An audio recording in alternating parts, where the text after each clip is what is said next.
আজকে আমরা জানবো medical eligibility criteria will for contraceptive use, যেটাকে সংক্ষেপে এমইসি উইলও বলা হয়। এখানে 4টা ক্রাইটেরিয়া দেওয়া হয়েছে, 1 নম্বর, 2 নম্বর, 3 নম্বর, 4 নম্বর করে।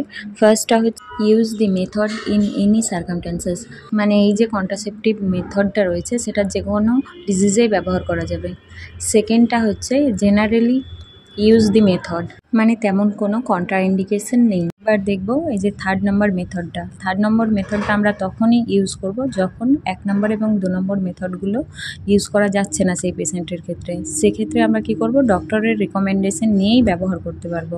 এবারেই 4 নম্বরটা হচ্ছে method not to be use, মানে এই মেথডটা আমরা কখনোই ইউজ। এবার আমরা দেখবো যে এখানে হেডেক মাদার আছে, এখানে কার্ডিওভাস্কুলার ডিজিজের মাদার আছে, deep vein thrombosis, diabetes mellitus, liver disease, এইভাবে সমস্ত রকমের ডিজিজের নাম দেওয়া আছে।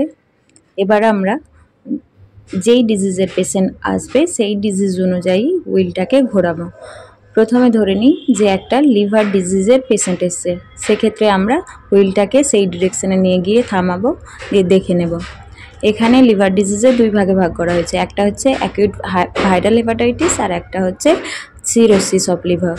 এখানে আমরা দেখব অ্যাকিউট ভাইরাল হেপাটাইটিসের ক্ষেত্রে কোন কোন কন্ট্রাসেপটিভ ইউজ করতে পারবে। যে সমস্ত জায়গায় 4 লেখা আছে সেগুলো তো ইউজ করা যাবে না, যে জায়গায় 1 লেখা আছে সেগুলো ইউজ করতে পারবে। ফার্স্ট দেখি 3 লেখা আছে। 3 মানে যেটা ডক্টরের রেকমেন্ডেশন ছাড়াই ইউজ করা যায় না, অর্থাৎ এলএনজি আইইউডি আমরা ইউজ করতে পারবো না। এবং পরপর দেখো যেগুলোতে 1 আছে, পরপর 1 আছে, যেমন হচ্ছে copper IUD, implant, DMPA, NET EN, এছাড়া হচ্ছে প্রোজেস্টেরন অনলি পিল।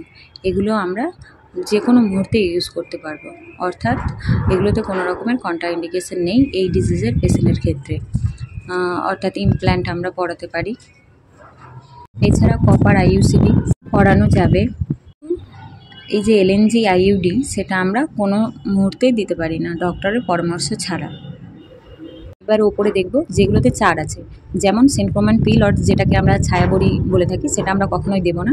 এছাড়া হচ্ছে কম্বাইন পিল যেগুলো আছে, এবং কম্বাইন ইনজেক্টেবল মেথড অর্থাৎ অন্তরা, সেটাও দেবো না।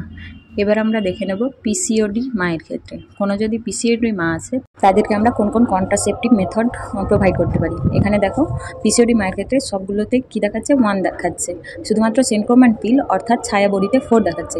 পিসিওডি পেশেন্টদের ক্ষেত্রে তাহলে আমরা এই যে সেন্ট্রোম্যান পিল অর্থাৎ ছায়াবড়ি ব্যবহার করতে পারি না, এছাড়া বাকি সমস্ত মেথড ব্যবহার করতে পারবো, যেমন হচ্ছে এলএনজি, কপার, ইমপ্ল্যান্ট সব কিছু। এইভাবে আমরা পরপর ঘুরিয়ে দেখব উইলটাকে, যেই ডিজিজের পেশেন্ট থাকবে সেই ডিজিজের পেশেন্ট অনুযায়ী নাম্বারিংগুলো দেখে নেব এবং তাকে